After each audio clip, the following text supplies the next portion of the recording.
i rozstawiliśmy i w tym momencie zaczęło padać. Tak. Jak żeśmy się położyli, zaczęło padać. Przemo już zaczął... Ja już zacząłem chrapać. Zostań, wróć się. Wróć się. No myśmy o 1:10 doszli na miejsce biwakowe, o 1:30 zaczęło padać, jak skończyliśmy się rozkładać. Nie? Okazało, że mam głowę poza tarpem, mnie też obudził. Uśmiech. Wojtek. Na nóg, idź tam, nie wchodź tam, to jest kół. Chodź tu, chodź.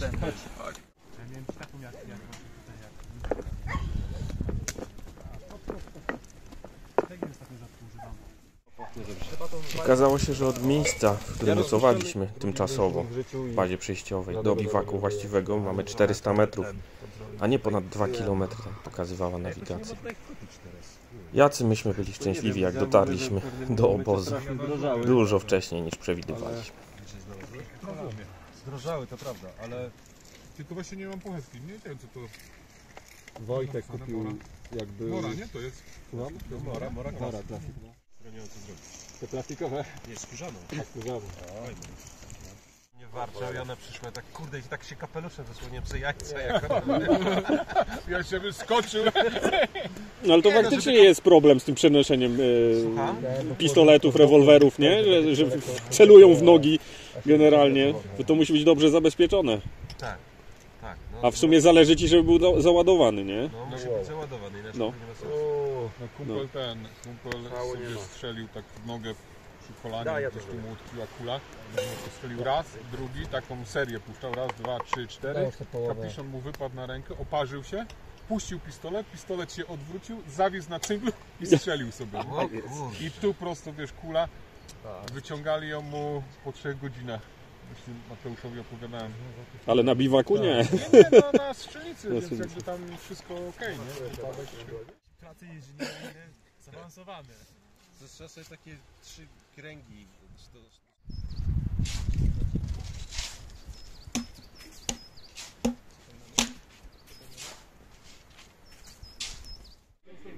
No i namiocik wstępnie ogarnięty z 2 pałatek wojskowych. I mamy tradycyjne legowisko w środku. Czyli tak. Świerk, łapki świerkowe, cetyna tak zwana. Jesteśmy na prywatnym terenie, gdzie jest nawet wskazane, żeby oczyszczać tutaj z drzew. Także to wszystko mamy z właścicielami dogadane i bardzo się cieszyli, że chcemy oskubać trochę drzew, parę ściąć. Także super. Na to przychodzi skóra, w tym wypadku akurat renifera, używa się też baraniej. Jako izolacja od podłoża. Trochę się zsuwała. I bedroll, czyli takie łóżko rolowane z koca wełnianego, podszyte od spodu brezentem impregnowanym. Ten akurat jeszcze nie jest zaimpregnowany, nie zdążyłem go zaimpregnować. I na wierzch, bo dzisiaj ma być zimno w nocy, koc z merynosa. Także w takim zestawie spokojnie -6 stopni, bez problemów żadnych i jest cieplutko. Tu mamy plecaczek, wytrzymał całkiem nieźle, bo 30 kg miałem załadowane na niego, także gruby temat. Kociołek, będziemy dzisiaj robić kwaśnicę.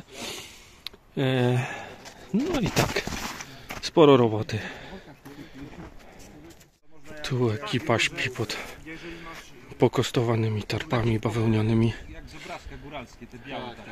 Fajne, mają porobione łóżka traperskie na żertkach. Ognisko się pali, zaraz tu trójnóg będziemy rozstawiać na kocioł.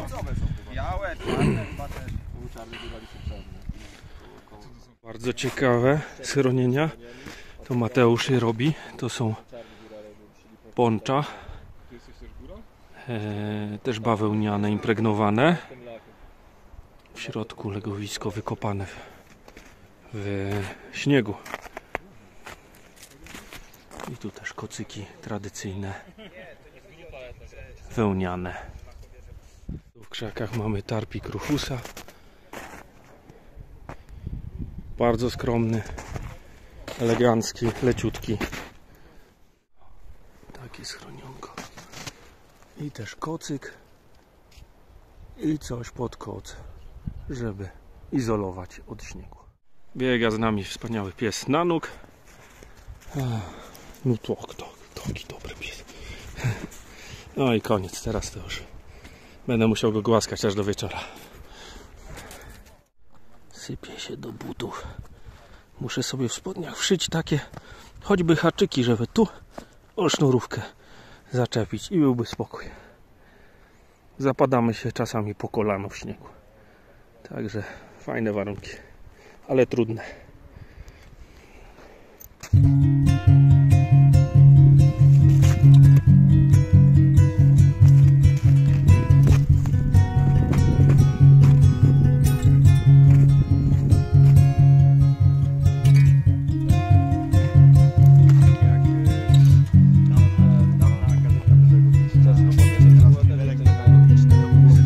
Norberta.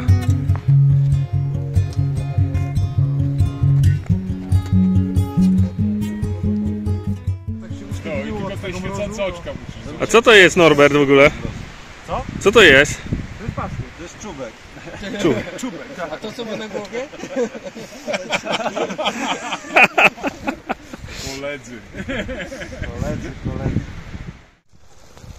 się tam zakopałem. Tradycyjne worki z Biedronki, proszę, na wełniane mokre skarpety. Słuchaj. A bo to już suche są. Jeszcze gorzej, żeby jakiś... Zakisić, tak dobrze. Wtedy kwaśnicy nie potrzeba. No prawa już jest normalnie. Ale powiem Ci, że ten kształt noża tak mi kurna pasuje, jak żaden inny. Nie? Się sprawdzał. A kiedy się piły pojawiły? Dawno. Starożytności. Dawno. Ja nie mieli piły na pewno. Nesmuk chyba pisał o piłach tylko tyle, że gardził nimi, nie? Że mówił, że pił używa ten, kto nie potrafi używać siekiery. Coś takiego było. Nesmuk chyba. Wasze mówił. mali kiepskie piły, bo ja mam wrażenie, że wolę piłę niż siekierę w ogóle. No bo nie umiesz używać siekiery.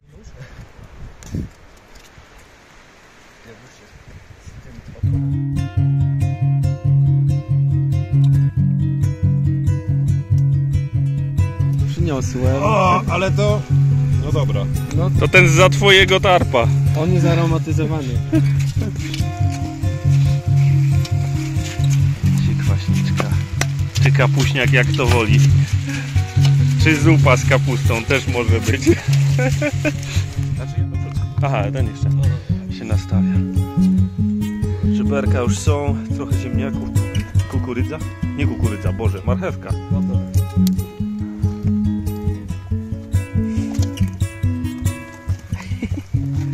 Bałwana zapuścił tutaj. Marchewka jest, to jest bałwan.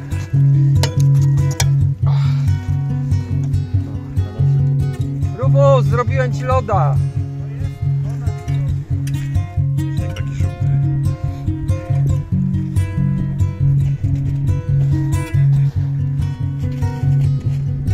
Ale smakuje.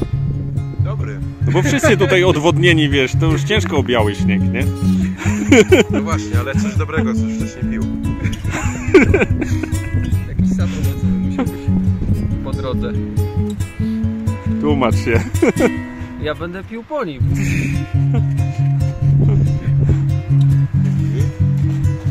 Ja również dziękuję. Że przyda. Daj spróbować. Już wszyscy gryzą ten żółty śnieg.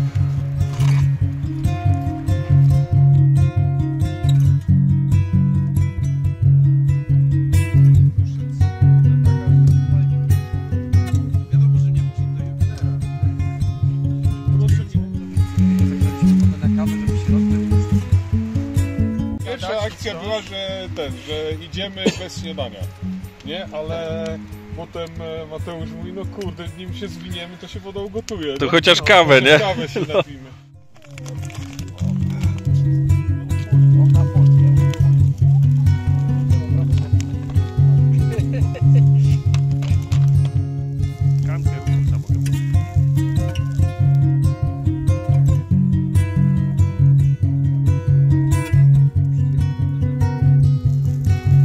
Każdy jest. Marnujesz.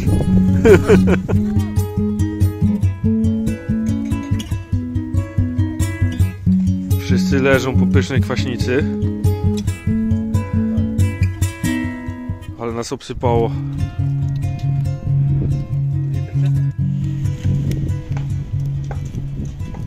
W tej choince jest posłanie Rufusa. zakamuflowane. W tej choince jest moje. Sypie śnieg cały czas. Dosyć silny wiatr wieje. Teraz chwila przerwy od wiania. Chłopaki właśnie ścinają jakieś drzewo suche całkiem na ognisko, żeby zrobić takie naprawdę konkretne ognisko. Kwaśnicę zjedliśmy w takim tempie, że tylko się uszy trzęsły. Była doskonała. O, zimno. Zimno. W butach mam mokro całkiem. Pogoda jest bardzo konkretna. Ale dobre towarzystwo. Jedzenia mamy aż za dużo. Jak zwykle na biwakach. Także fajna sprawa.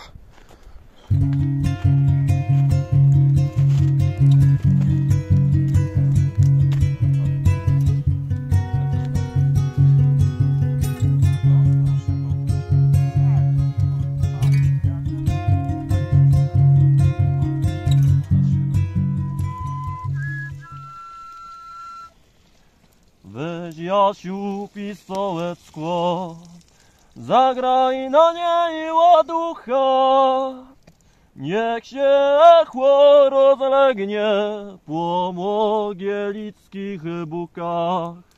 Niech się echo rozlegnie po mogielickich bukach, po mogielickich bukach. Zalesiańską my doliną, nie swoje pistolecki dźwięczne tony popłyną. Nie swoje pistolecki dźwięczne tony popłyną. Niech ci śpiewa, niech płacze pistolecka i Janicku, zagroj Jasiu rozjezdce w zalesiońskim Gaicku. Zagroj Jasiu rozjezdce w zalesiońskim Gaicku.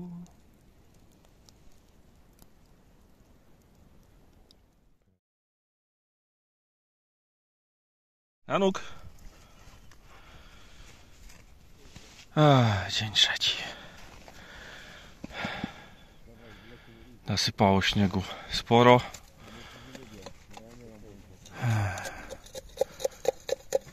Pies robi zamęt. Tu już Daniel wyklinał, bo przygotowane świeżo patyczki do rozpalenia ogniska pies postanowił porozrzucać i utytłać w śniegu, więc było bardziej skomplikowanie.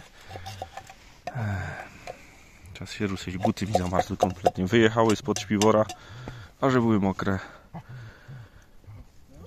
to nie dało się ich praktycznie włożyć.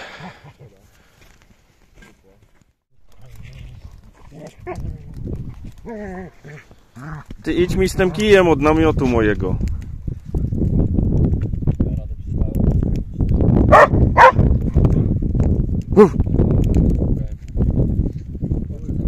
Luk sieje zniszczenie. Pokaż łyżkę, pokaż łyżkę.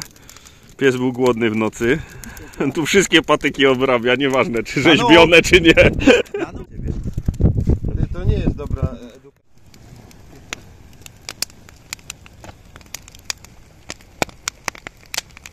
Przejdź. W stronę iść. Biwak to się wróci po niego. No właśnie tak sobie myślałem. Zostawić tutaj zimowe rzeczy.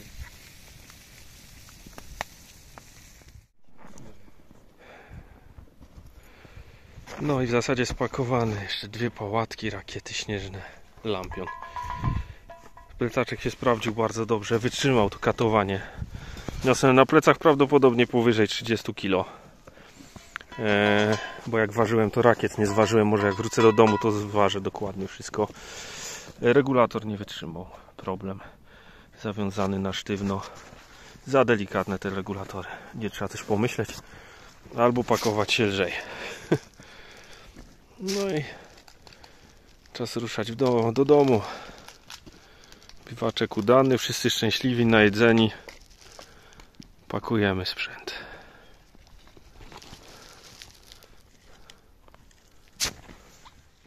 Idziemy do domu. Widoki trochę gorsze niż wczoraj, ale koniec podchodzenia na dzisiaj. Ostatnie podejście zrobione. I pies idzie.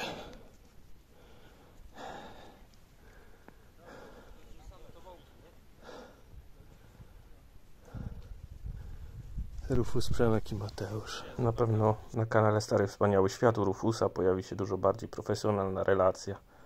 Idzie Daniel z kanału Bushcraft po polsku. Dobrze mówię, Bushcraft po polsku. Tak jest. Jest co oglądać u Daniela. Powitać.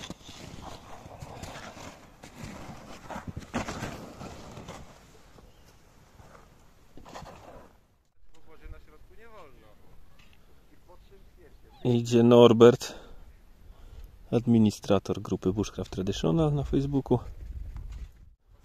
Dzień dobry. Dzień dobry. Jak ci się idzie?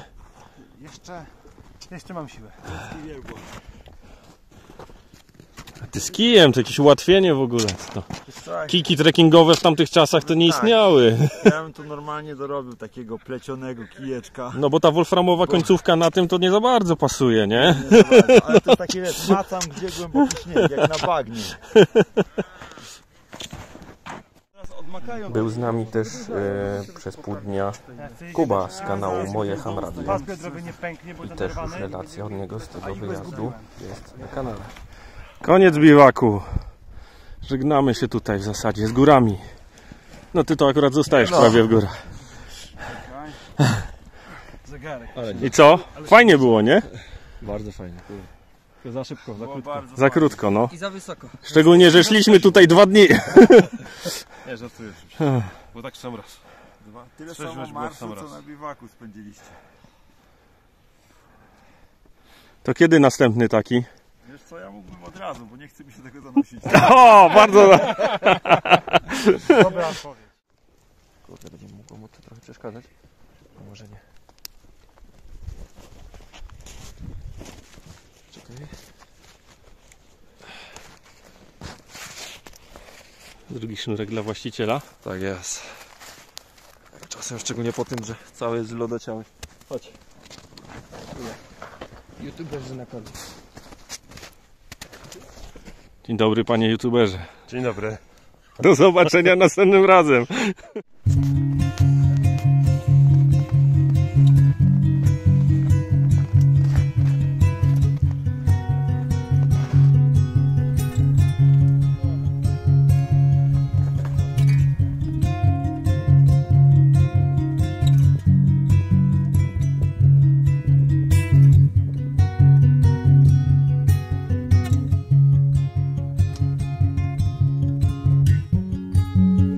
Takie zderzenie światów na finał wyprawy, proszę.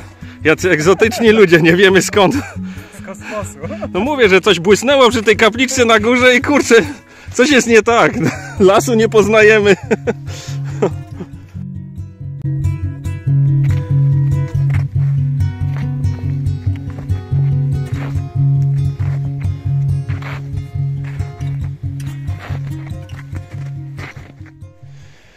Koniec.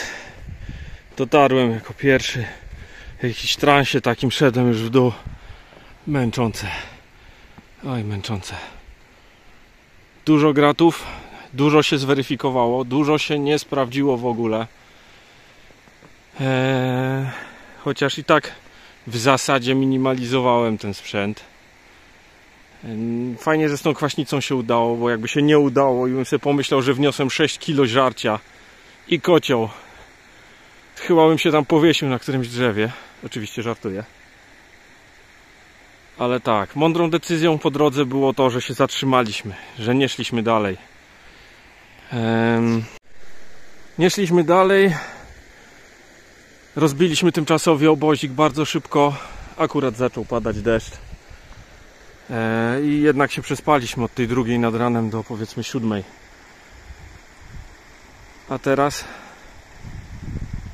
A teraz dużo przyjemniej się szło w dół, bo cały czas w dół.